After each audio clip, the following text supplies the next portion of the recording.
Simon & Schuster Audio presents A Stolen Life, a memoir by Jaycee Dugard. Read by the author. Dedicated to my daughters, for the times we have cried together, laughed together, and all the times in between.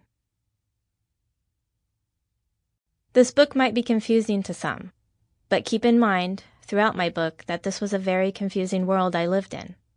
I think to truly begin to understand what it was like, you would have had to be there.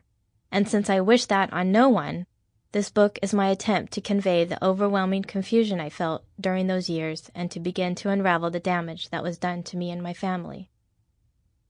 You might be suddenly hearing about a character that was never introduced, but that's how it was for me.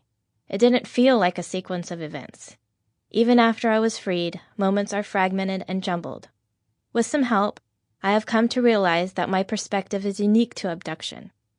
I don't want to lose that voice, and therefore I have written this book how it came to me naturally.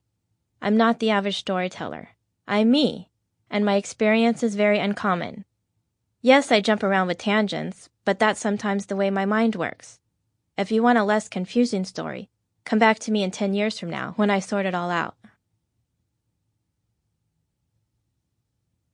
Introduction.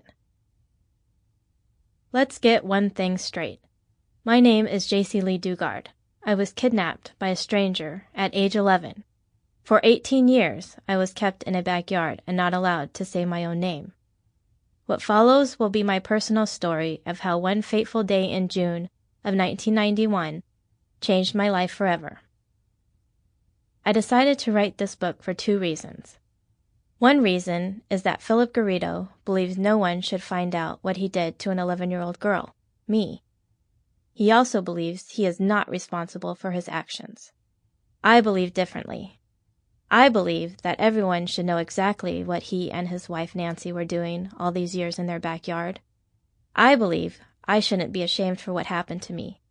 And I want Philip Garrido to know that I no longer have to keep his secret, and that he is most certainly responsible for stealing my life and the life I should have had with my family.